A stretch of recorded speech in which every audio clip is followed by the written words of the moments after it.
I'm Scott Al Miller, and this is my life living in Leon, Nicaragua, in recent talks on the expat community, which is great fodder for the channel. By the way, it's really handy having so many expats discussing different things all the time because we get different perspectives and different questions and new things that come up. And today we were talking about, and this comes up quite often, keeping the power on, generators, and so forth. And it is perfect timing because in keeping with keeping the lights on, today is, I believe, November, we're about the 14th. I actually don't know the date, and we're putting up our Christmas lights as they do here. So in Nicaragua, it is common to start putting up Christmas decorations at the beginning of November, which to North Americans is appalling because we generally consider Thanksgiving, American Thanksgiving, to be that dividing line between the can't have lights and must have lights season. But here, people are putting up Christmas trees right around November 1st or just a few days afterwards, and we are following suit with our Christmas tree being set up right now as I speak. And Dominica just came back from the store this morning with new Christmas lights. And if you're wondering where you buy Christmas lights here, yes, you can get them at Maxi Pali and a bunch of other places. But the new Chinese stores are specialty places that tend to have loads of Christmas decorations. This is a thing that they work really hard to have, and they have them year round. So if you're looking for Christmas decorations, yes, for sure, go shop in your local Nicaraguan store. But if you're not finding the stuff that you're looking for, the new Chinese stores have a tendency to be very heavily weighted towards Christmas decorations. It's just that kind of thing. All right, so we're going to be talking about keeping the lights on with generators and such right after the bump.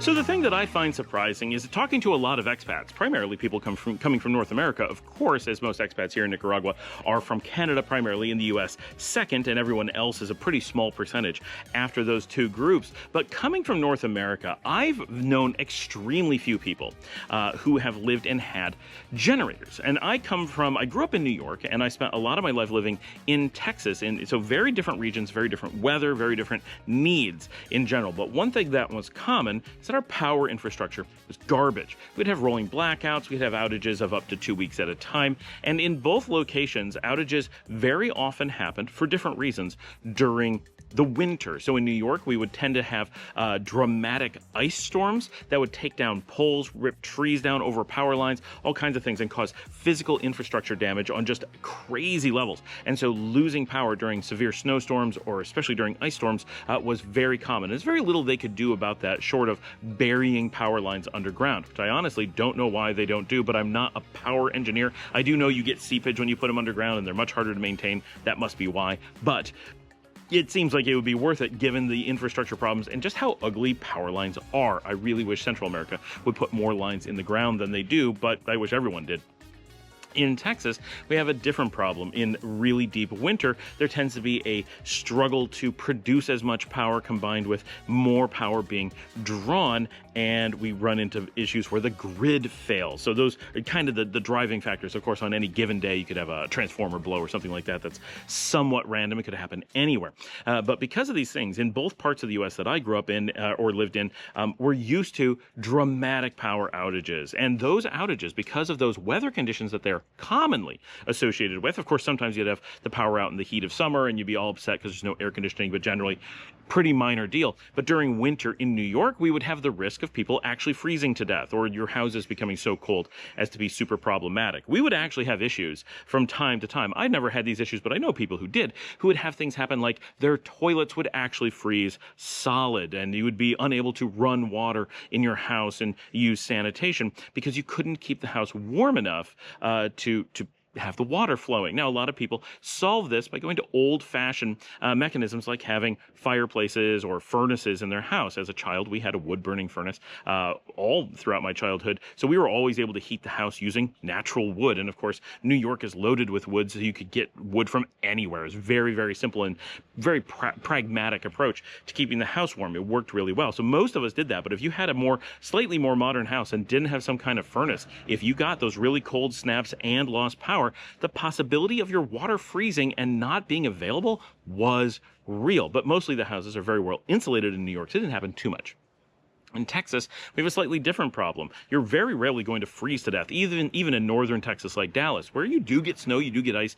But having lived there, nearly everyone I know has had the power go out for so long, and the houses are so poorly insulated, and most importantly, the water pipes are so poorly insulated that their water would break. And so you'd have pipes break in the walls, completely do massive wall damage, ruin foundations, all kinds of things. And I even lived in an apartment complex, very ritzy one, right? We're talking rents today would be in excess of $2,000 a month, and they had their water pipes break in this really ritzy apartment complex and come crashing through, apartment after apartment, destroyed everything that everyone had, and the place didn't even have insurance. So the risks of the power going out in those places sometimes got pretty crazy. So here in Nicaragua, one, we're not affected by those seasonal changes. So we don't have these huge risks where we say, ooh, it's going to be, super cold for the next month. We're looking at, possibly losing power because of that, or it's going to be crazy hot this coming month. We're looking at power problems because of that. Like, those things don't tend to happen. We have nearly even temperatures. It's warm all the time, but it's not so warm as to be problematic. It's not hitting those 110s like you get in Texas sometimes for a month at a shot. Not very often, but it can happen. Here, we really never hit 100. We're going to be in the 80s all the time at least, and being in the 90s, not surprising at all. But those aren't temperatures that generally drive you to massive problems. And even if everyone's air conditioning goes off, first of all, not that many people have air conditioning. It's still pretty small as far as a percentage of the population, maybe 1 to 2% at most. And here, we don't air condition the whole house. Normally, someone does, but very, very few. Even of people who have air conditioning, only about 1% of those air condition the whole house. I'm really just making up these numbers, but they're got to be pretty indicative of what it's actually like. I've maybe never seen a whole house air conditioner here, but I've seen tons of people who have single room air conditioners here. So the air conditioning here tends to be much more efficient and very isolated to a very small space. So if you were in a situation where you were overheating for some reason, it's pushing the really high 90s, you've got someone who's very, very susceptible to the heat for some reason and living here, right? Just saying for some reason, typically because they're an expat and elderly, and just it's really a problem because most people can just be uncomfortable in the high 90s for indefinite periods of time, even without a fan. But if you had to put them in air conditioning, just one small room, turn on the air conditioning, you can generally keep it cool enough for them at an affordable rate. So if we lose power here in Nicaragua, one, it doesn't have the seasonal challenge, and two, really no one's at risk. People live without air conditioning, and many people live without fans almost all the time. And there's things you can do to keep yourself cool, of course, some water and whatever, right? So if you're really susceptible to the heat, you're probably not living in the hottest places anyway. You're moving up into the mountains, just the natural way of keeping cool. So our risks of losing power here, very, very nominal compared to the temperate zones up north where you have those seasonal changes where the heats of the summer can be dangerous, not generally, but can be, especially in Texas, or from my experience, right? But if you're in like Arizona and you lose power, it can be deadly in the hottest months, right? So they have to keep the power on for life-saving reasons. We don't have to do that here in Nicaragua. There's really nowhere where that's a necessity, except, of course, like hospitals. And of course, hospitals have their own power generation, so it's a different issue. But more importantly, we don't have those winters. That is where the severe damage and real problems come in. If you go a long period of time without power during the winter, everything freezes and things start falling apart, right? In summer, your food might go bad, and that can be very expensive and problematic, but it's not life-threatening in most situations. But water, once you lose having sanitation and drinkable water, the amount of time you're able to survive without having to do something drastic starts going down really quickly, right? If you had a region with no water for 2 days, people have to start traveling out of the region or find some way to get water in, right? You just have to. You can't go that long without clean water. So those are different concerns in the north than we have here. Nothing to do with that it being a certain country or another country. It's just purely where we lie in latitude, right? High latitudes have more risk from power loss. Lower latitudes do not. Just the nature of things. So we have that big advantage here. But even with all of that setting the stage for how important power is in North America, I've never known people in North America to have generators at home, or very, very few over my lifetime. Certainly we never did. And I lived on a farm where it was important to have power much of the time. We had farm animals that we had to keep their water warm in the winter, or their water would freeze up. That was something we dealt with all the time. We had to have heaters in the horse troughs, for example, and you'd still have ice on top, but they would keep just enough that they could get their mouths in and get a drink. So given that we didn't have generators up there and have this high risk and have these huge power outages as a very normal thing. Everyone I know in North America has experienced and continues to experience massive power outages all the time. And with the new AI data centers sucking up so much more power, with the politics of, and this not recent, but over the last, say, 10, 15 years, being so poor for power generation, and just seeing these problems exacerbate, it's not getting better, right? It may actually be getting worse. So you're coming from an environment where losing power is common and very risky. You move to Nicaragua. Here, we don't lose power that much. Now, some places, we're hearing like Matagalpa, Jason mentioned that wherever he lives, which I don't think is right in the middle of the city, but they lose power for sometimes 24 hours at a shot, which is really dramatic. That's a lot. Here in Leon, I've lived outside of Matagalpa, but I've lived in Nicaragua for 5 years continuous and over a period of 10 years, and we've never lost power, I don't think, for as much as 12 hours. I've never been at a point where I would have used a generator, even if I had one. I would go to battery only, and the battery would get me through. So now we're not running air conditioning off of that. Obviously, we're doing things to accommodate using less power, but that is being able to keep working, keep in contact with people, keep our cell phones charged, stay on the internet, and so forth. We're able to watch TV or whatever, basic stuff. Not a lot of TVs, we're not pushing it. We're not seeing how much we can do, but we're able to keep doing things. Also worth noting, in North America, almost always, cooking involves using electric, whether that's a microwave, a toaster oven, a toaster, most ovens, and so forth. There's certainly things you can do without electric, but it's difficult. Here in Nicaragua, the majority of cooking, including the majority of commercial restaurants, don't use electricity for their cooking process. So even as a restaurateur, our restaurants kept functioning. And I remember the first time we lost power for some significant amount of time, like an hour. We're like, the restaurant's still running? And I had never thought about the fact that we didn't use electric other than lights in any process in the kitchen. They were able to keep cooking using gas as if nothing had happened. They were annoyed that the fans stopped running and the lights were out, but they were able to work just like normal and they didn't miss a beat. And that happens at home too. For most of our cooking, if I'm heating up food for my kids, often I'll use the microwave. But if Ida is cooking for us during the day, making just about anything, whether it's hamburgers or pasta or a casserole or you name it, it's being done with gas. And so we actually aren't affected in that way by the power being out. So often if the power's out for just, say an hour in the middle of the day, just take time to have a meal, right? Sit down and relax, come outside. It's beautiful today. The power is on today, but it came up because the power was off in Matagalpa for a little bit this morning. But my direct experience is that there's not been any power outages of any significant amount of time. So what's interesting is, given that in general, the experience of everyone I know here is that the power outages here are less impactful from how often and frequent and long that they are. And now, they are super frequent when we have like 30 seconds here and there, but with just basic batteries that you should have the same anywhere, you're protected against that, and it really doesn't affect you, right? It's interesting. Ooh, I heard a beep. I think the power went out. Oh, it's back, right? That's generally what things are like. So if you have the issue that you need to keep working, well, the way that Nicaragua loses power generally doesn't impact you much at all, or at all, right? Proper batteries on your equipment, you're going to keep chugging right along. So it's really not a big deal. We have UPSs on our Wi-Fi, on our router, with our fiber coming in. Our fiber stays up when the power is out. My computer is on a battery and so forth. Everything just keeps working. If the power goes out and it's like, oh, my air conditioning shuts off, that's the only thing. Or if you're watching my live stream, my studio lights shut off, but not my monitor lights, not my camera, not all that stuff. So everything just keeps on trucking, and that's great. So we're really never impacted. Now, I could do more things. I could theoretically get 24 hours of utilization if I carefully manage my batteries, but I've never had to do that. So I really don't know how long I could go, because I'm able to get, without any particular management, keeping things on, keeping working, keeping all the computers going, TVs on, we're still able to get more than we've ever had an outage in all the years we've been here. Now, I do own generators. We never hook them up. I don't even know where they are at this point. I'm not sure if we store them here at the house or at the beach, because we never have to use them. We have two, never hook them up. We used to hook them up for auxiliary power when we were drawing too much power, but we basically haven't used them since the hospital construction, and even then only the beach, which was a special case. Here in the city, never have needed them.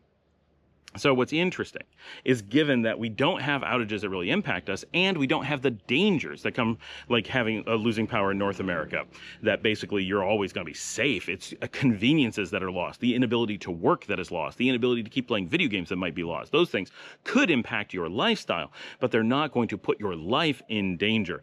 But in North America, they certainly could.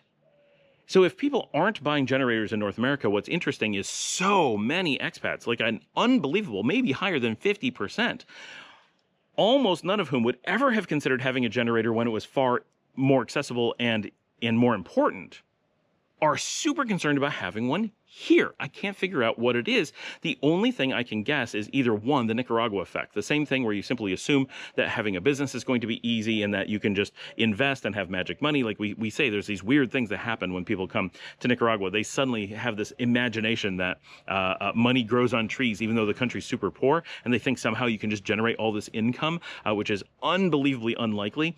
And yet, I would never have started a business in America where it's easy, but now that I'm in Nicaragua and don't know anything about the market, I'll just start a business and assume I'll get rich from it. What?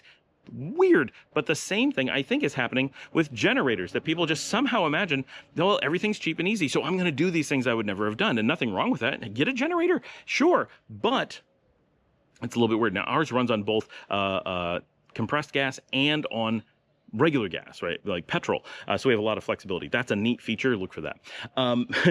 So you can just hook up to anything you have and keep running. But the bigger thing is, I believe, that people are affected by coming to Nicaragua and finding that things are so easy, the power stays on so much, they're affected by it so little, that they start to become even more dependent on it. This is the only thing I can imagine that logically makes sense. Living in North America, I was so conditioned that, well, if the power goes out, I simply tell my office the power's out, and they go, well, you're helpless, and that's it, right? They don't expect you to keep working. People understand that the power goes out, and what can you do about it? Nobody complains. And as someone who's a consultant with thousands of businesses in the United States that I deal with all the time, that they shut down with the power out is just a normal thing we deal with nearly every other day, twice a week, right? We'll have to deal with a customer who has lost power. And so we just, we're used to reporting up, power's out at this location.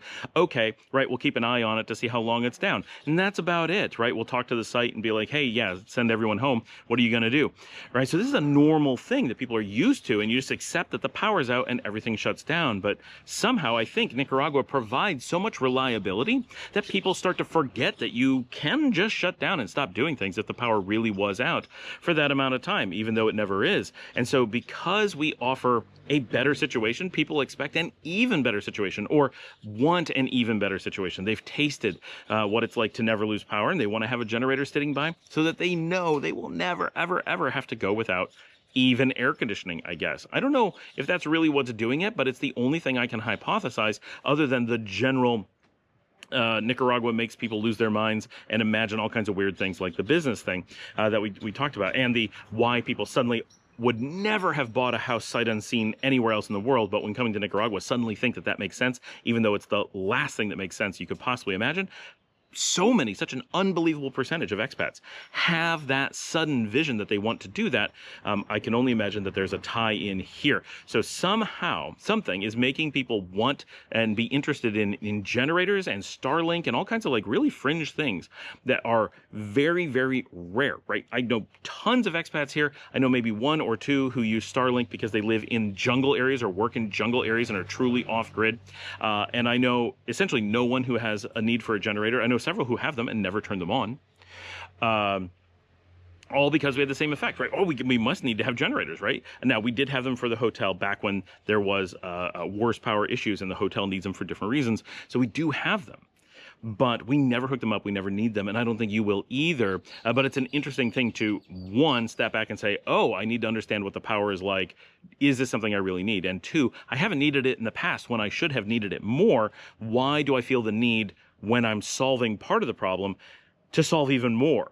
Right. And this is a thing we find in business quite a bit, that people have this mentality of I'm in state A and I know state B is better than state A, but state C is perfect. And they'll sometimes be unwilling to improve their life or improve their business from A to B without going all the way to C. And sometimes C is inaccessible. It's not possible. And then they'll be like, well, then I have to stay at A. And you're like, no.